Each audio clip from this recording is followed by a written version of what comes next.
where we're going to start this morning. I'm going to borrow you, and you got this side. And Will, can I borrow you? And you take this side. You and Cameron have the same piece of paper. So, as Will and Cameron are coming around there, they have the same outline for this morning. So, as long as you see one of them, you will be sufficient. This morning we want to start a two-class discussion on time robbers. We are headed toward, and if you have been wondering or thinking that, this class is going to be about spiritual time and about holy time and about time with the Lord and about how do I manage my time with God so that I can grow and be more spiritual, we're getting there, okay? That is where we're headed. You're exactly right. And so the middle part of the class, classes 7 through 11, are going to be on that idea. What is our holy time, and how do we spend more holy time, and what do we need to be doing during our holy time, and what are the benefits of that? But before we got to that point, I wanted us to just think about life and time in general. To try to get our minds rolling around the importance of how we use all of our time. And then certainly, as we draw this into a focus and conclude the class in November, Lord willing, we're going to look at specifically spiritual time and our time with God. But as we think about time robbers, I mentioned last week as we were closing class very quickly that oftentimes people say, well, I don't have time for that. And what they're really saying is, that's not important enough for me to make time. I used to be guilty, and maybe you still are. I want to challenge you to change your wording here. I used to say all the time, I don't have time for that. I don't have time for that. I don't have time for that. That was my way of saying no and leave me alone. I don't have time for that. I've since changed my thinking on that and changed my terminology. The answer is still the same. It's no. But instead of just saying no, now I will say I don't feel it necessary to make time for that, or I'm not going to make time for that. And I'm not being ugly by that, neither would you be being ugly by that. As a matter of fact, I think right the opposite is the case. I think you're really being honest. Instead of being ugly, you're being honest. It's not that I don't have time. Did we run out again? We did? Well, I'm sorry. I'll do better one of these days. I did run more this week, if you're wondering. Ken's going to go make a few. Thank you, sir. And hopefully you in the back, Ken will come in the back there. Thank you, though. And so, in reality, that's what we're saying is, because this is not a priority, or because I don't deem it to be, somebody said last week after class, so we can do anything we want to do as long as it's productive. That's what I heard you say. That's essentially what I did say. That's exactly right. And whatever time you use, you need to be using it productively. Obviously, this ought to go without saying, but let me say it. It needs to be godly.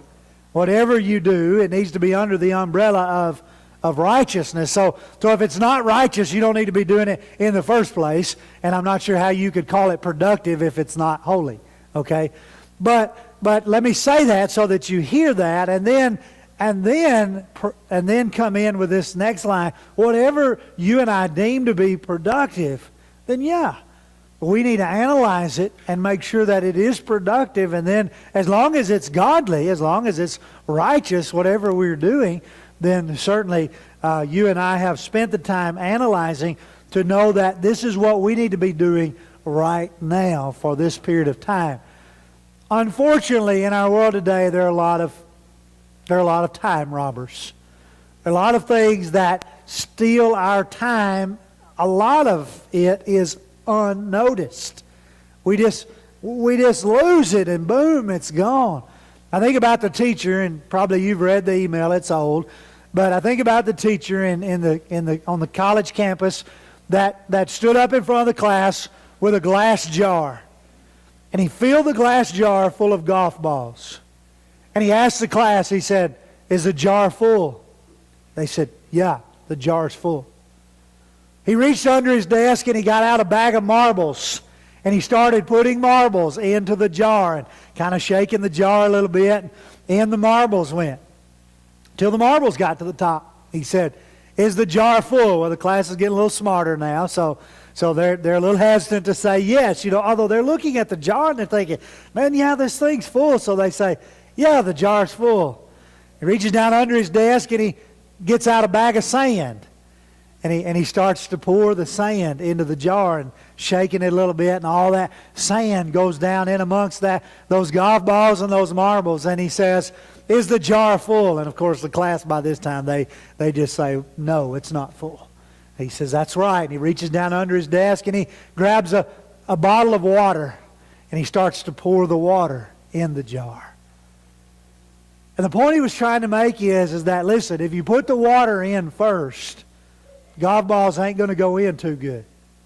Now, I've hit a few in the water. They will sink, okay? But when they sink, they displace the water, right? So if you put the water in first and then you put the golf balls in, it's going to displace the water, although they will go in and they will sink to the bottom. If you put the marbles in first and you fill the jar up with marbles, you're not going to get the golf balls in there. Same way with the sand. The point that he was trying to make is very applicable to our life and our time management. Life is like that glass jar. And the golf balls are the big things, like God, family, work. If you don't put those things in first, then along come the marbles. And the marbles are hobbies, things that are important to us that we really enjoy, but they're not golf balls. And if you try to put the marbles in first, you can't get the golf balls in. And then things come along like the sand, and then we're getting really minute here, right? Like the granules of sand, just really small things in life that really don't make a hill of beans, whether they do or don't. But unfortunately, we major in the minors, don't we? Far too often. We major in the minors, and so if we're not careful, we will get the sand in the jar first, and the golf balls ain't gonna go in. I assure you, I've hit a few golf balls in sand, and guess what? It just lays up on top. It don't roll out of it. It don't go in under it. It just lays up on top of it. Now you got a problem on you trying to stuff something that should be very important into a jar that is full, because something minute like granules of sand has filled your life, and now you can't make time because you can't force it, because you've already spent it, and you've in fact perhaps wasted it on something that was minor compared to something else that was should have been a lot more important. And so with that illustration, then we go to Proverbs chapter 6, and we began in verse 6. "Go to the ant, O sluggard, consider her ways and be wise. Having without any chief, officer, or ruler, she prepares bread in summer, gathers food in harvest. How long will you lie there, O sluggard, when you arise from your sleep? A little sleep, a little slumber, a little folding of the hands to rest, and poverty. Poverty will come upon you like a robber, and want like an armed man." There's just this little paragraph in Proverbs chapter 6 that in my mind has so much to say about don't allow things that shouldn't rob your time to do so. Don't allow minors to become major. Don't allow yourself to sit around. Obviously the idea here, the wise man is talking to a sluggard, which I think is pretty unique that it starts with the first four letters as slug, right? So go put your mind on that and think about someone who is moving very slow through life on purpose and has very little vision or dream or concept of the big picture, of what is really important here. And essentially, to some degree, is doing nothing. Now, you say, well, if I had a boss, I'd be doing something, right? I've never had any problem with productivity at work. You know why? Because you know if you're not productive, you get fired. It's just that simple, right? You got a chief there. You got a boss there. You got a supervisor there. In Proverbs chapter 6, he says, consider the ant who doesn't have a... It's not about the fact that I need to work because somebody's watching over me. It's the very fact that I need to work because the time is coming when I'm going to rely upon my preparation. Something big started yesterday. You didn't miss it, did you? You didn't miss deer season opening yesterday, did you? Surely not. I mean, that's big, right? One of the most aggravating things this time of the year in the woods is them little furry gray things that are everywhere. You know? Because they're up and down and around, and you just watch them constantly. They're either eating or they're gathering. One of the two. And you catch those little squirrels and you catch those chipmunks, and they'll just be loaded, headed back somewhere, because they know that the time's coming when there won't be any acorns, right? Now who's standing over them and going, now, buddy, you need to gather 25 acorns today for the winter? Nobody. You know, where is the to-do list in the squirrel's nest every morning, where they go to the board and they say, okay, now here's my job and here's your job and here's his job and here's her job? That board doesn't exist, right? The appointment schedule is not there. But yet, what do? From daylight till sunset. They're preparing because they know the time is going to come, much like the ant. That they're working. There's a lot we could learn from nature, right? A lot of things that are happening because God created them that way, and you and I are a lot more intelligent than animals, and yet sometimes we don't act that way. I don't act that way. I don't act smarter than animals sometimes. As a matter of fact, sometimes I act like an animal, right? Because I don't conduct myself and use what God has given me wisely. And so the wise man is saying here, listen, get yourself in gear. Go out and sit by the... Go out. I love this. He's sitting, right?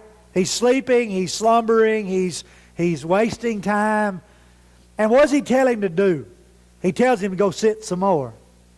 But now watch it. The wise man is saying in Proverbs 6, listen, you sluggard.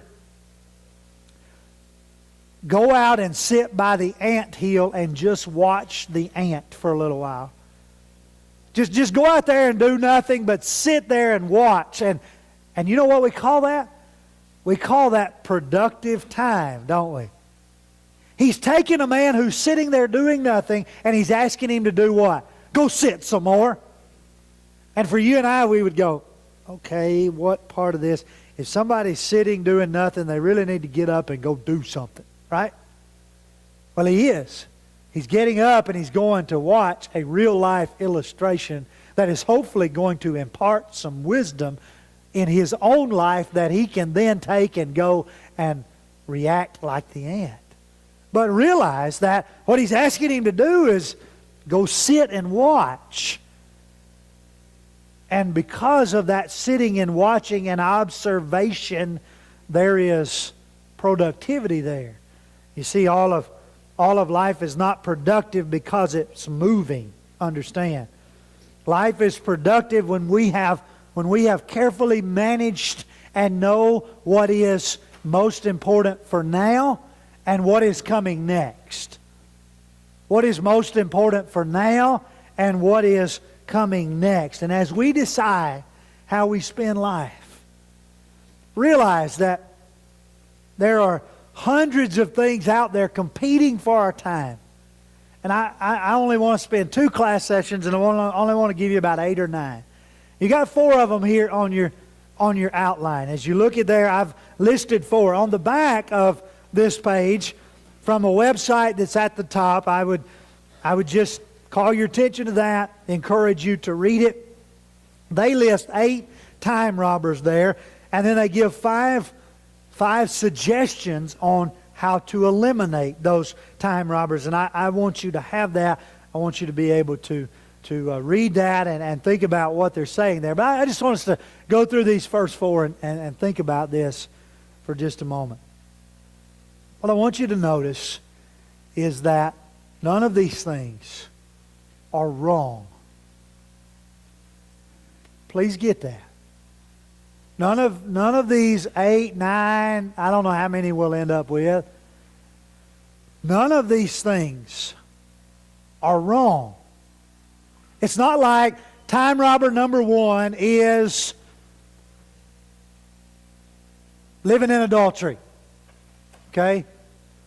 Time robber number 1 is not going out to the local Dollar General and stealing some things just for the fun of it. You know, these time robbers are not wrong. Now, things that are wrong. You don't need to be doing them. End of discussion, right? These are things that have a time and a place, and even when they are carefully planned, have a purpose. But here's the problem. The problem is that what they're telling us from studies that are being conducted in Americans is that it's not that we are planning this time. It's just that we're saying, well, we're going to let this time happen. And unfortunately, it happens, and it happens a lot, and we don't know how to stop it from happening.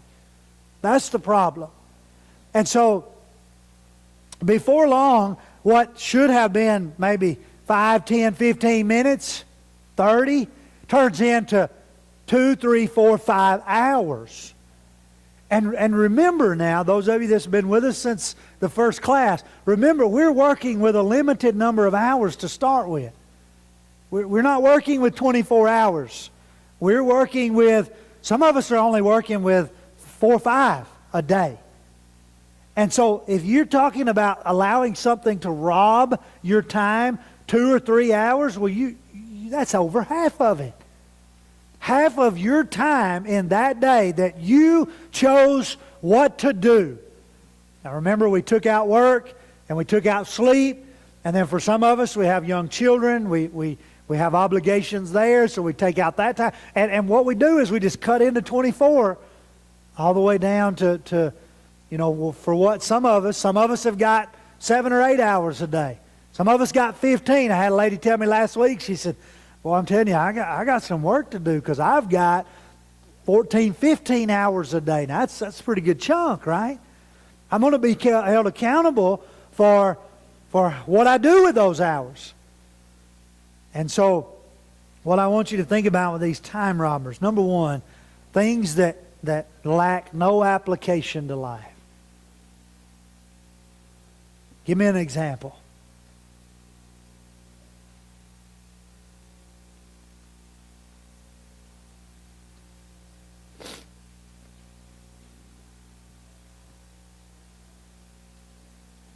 Ever just done anything that just absolutely applied to life? Nowhere.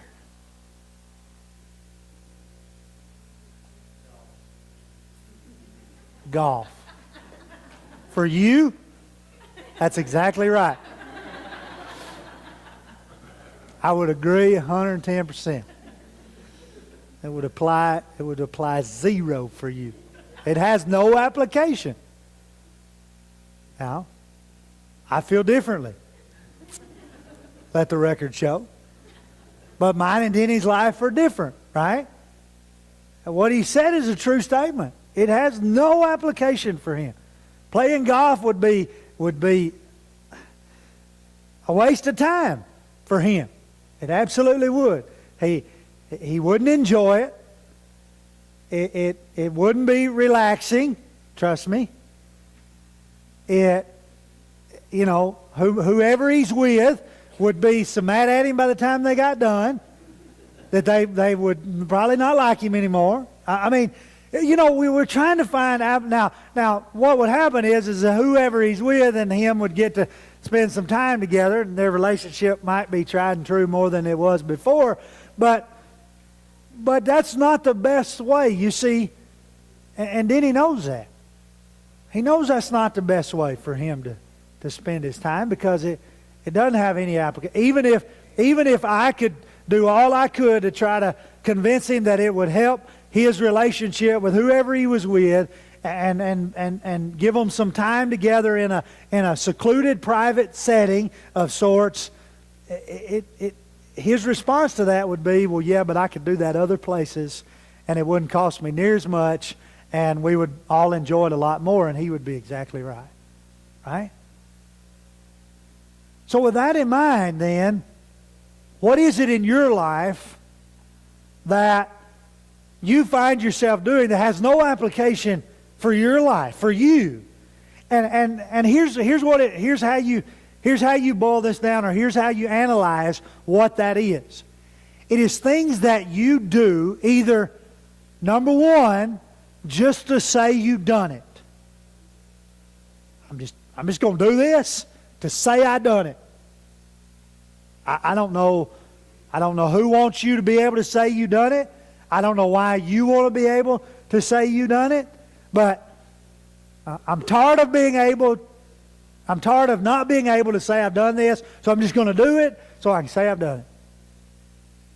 Or, number two, I'm going to do this just so that blank will quit bugging me about it. I just want to get whoever off my back. And so I'm gonna do this. It has zero application to my life. I'm not planning to use it productively anywhere. And as a matter of fact, going in it with one of those two, or maybe both of those attitudes, you're not going to get anything out of it. It's going to be a miserable time, whatever it is. I'm just going to do this. I'll say I've done it. And when I look at scriptures like Ecclesiastes chapter 9, it's on your outline there, and verse 10.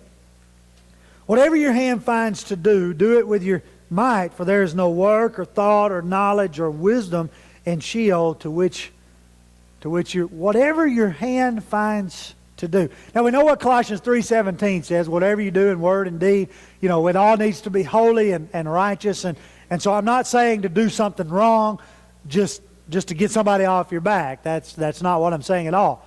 Whatever you do, make sure that everything done is done in accordance with God and holiness and righteousness. But then the wise man Solomon here at Ecclesiastes, he's trying to find meaning, isn't he? Maybe a good study for time management would be just to study the book of Ecclesiastes. Because he is trying to find, and he spent a lot of time in this, and he spent a lot of time in that, and he spent a lot of time in worthless things that have had no application to his life. And they've robbed him of not just days, but years of his life. And he says, and it's all vanity. It has no application. I tried it. I spent a lot of time pursuing this and giving my efforts and my mind and all to this. And he gives at least 4 or 5 things in the book of Ecclesiastes. And none of them turned out productive. Why? Because he was looking for happiness and joy in the wrong places, but also he wasn't applying them. He wasn't making application to his life. So whatever your hand finds to do, do it with your might. Do it with purpose. Do it with application. Ask yourself this question: why am I doing this? Why am I doing this? And if you can't answer that question with something other than one of those 2 answers I've already given you, then you need to quit. You need to stop whatever that is there. Just stop it and move on to something else. Because while it's not wrong, it is robbing you of time that could be used otherwise. Could be used with application. Could be used with purpose. Could be used more effectively for your life. Because what drives you may not drive me. I just pointed that out.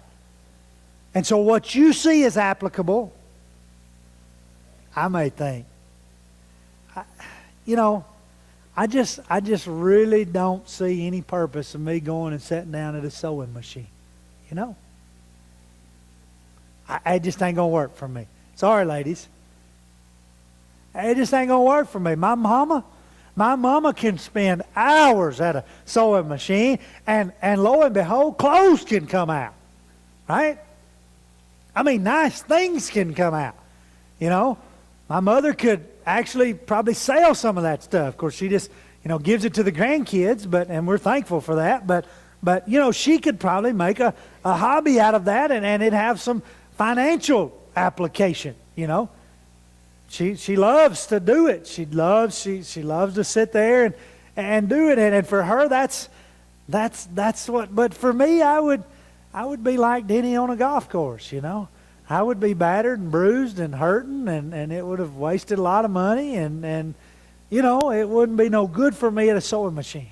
So you figure out what it is that's not making any sense to your life, and stop it. Don't do it anymore, no matter who asks you to do it. The second one kind of ties into that. These two are very similar, but having pursuits with no meaning. Now, again, some of the most valuable time in my life has been spent in a car going nowhere. Right? Sometimes you just need to get out and take a ride, right? You ever been there? Or just get in the car, just you in the car, and just ride to nowhere. Now, that for me, as I look at it, as I analyze it, that is a pursuit with not a lot of meaning. Matter of fact, it kind of wastes some gas, don't it? But recognize that, I'm going to say it again, these things are not wrong. The problem is that some people get in their car and go to nowhere all day. Now that's the problem, right? If you're going to get in your car and go to nowhere, you need to get there, and then you need to get back. You see the point? Whatever the time is, whatever the reason you're trying to isolate yourself for that period of time and regroup, and then you need to get back somewhere. It's because what's going to happen is that before long you're going to enjoy the trip to nowhere too much, and you stay on the trip to nowhere too long, and then you look up and you go, and trust me, you don't. I'm just using getting in the car. You don't have to get into anything. You could just be sitting on a couch or in a recliner, going nowhere. And if you don't watch it, you will go nowhere with no meaning for too long. So a pursuit with no meaning. I give you a few illustrations here or a few examples. There's a lot of things out there on TV that we just don't need to be watching. I mean, there's a lot of things out there that are wrong, okay? I hope I eliminated them right out of the gate. But then there's a lot of things out there on TV that they ain't wrong. I mean, I can't put my finger on the fact that, this is wrong. But what's its meaning? What's its purpose? What's its application? Going back to number one. If I'm going to spend an hour watching this, what is the application? There's a There's a lot of TV, and I'll be just quite real and quite honest with you. I find myself analyzing that pretty hard this time of year. You know, I mean, I ain't gonna lie. I watched every play of the Tennessee-Florida game. You know what I cared? Absolutely none. None. I didn't care. I could have cared less who won that ball game. You know what I mean? But what I do, well, I recorded that dude, and I sat there and I watched every time that ball went into play. I did the same thing with Auburn LSU. You know what I cared? Absolutely none. So you got to analyze, is this pursuit what I'm just admitting to you some time that I probably allowed to get robbed from me yesterday? And I'm asking you to analyze your life and ask yourself, are you letting things rob your time in pursuits that it's like sand, right? But we've elevated the sand to golf balls. Now this is important, when really and truly it may just be a pursuit that has little or no meaning. A lot of you out there, you don't read, you don't watch TV, but you read. And you read a lot of stuff that's wasting trees, right? I mean, I don't know why they printed it in the first place. Have you been to Dollar General lately? I don't know what they'd do without all that junk there by the checkout line. All them trees sitting there with them magazines, right? I don't know. Maybe you enjoy that. I just don't know what it does for me to find out who's divorcing who and who's got a kid with who and who's been running around Hollywood half dressed. You know, I ain't got that, right? Now the flip side of that is that there's Sports Illustrated up there that's got college football in it. You know, unfortunately, I may spend some time. You know, so for me, all that other stuff's cheap, but paper that's used to print Sports Illustrated is not cheap, right? You see, you can turn that around to fit your life because you would feel differently about that. All I'm just asking you to think about is there there's some TV time that's wasted. There's some printing out there that's wasting paper. And do we need to really be involving ourselves in that? You read Philippians 4 and verse 8. The last two, notice the key words, too much. Too much. Is recreation important? Absolutely. Is entertainment important? As long as it's godly and holy? Absolutely. Is work important? Oh, yeah. It's commanded. It's not just important, it's commanded. The key words, too much. Too much. Too much time. Too much time. When do you quit recreating and get back to work? When do you say to the boss, no boss, I can't work this weekend. I've worked the last 4. That's enough. I'm not going to work overtime this weekend. I want to be home with my family this weekend. When is enough enough, and when is enough too much? And there is a fine balance there, and I encourage you to read those and think about when is too much, too much. And when it's too much, it's robbing you of time you need to do something else that's more important.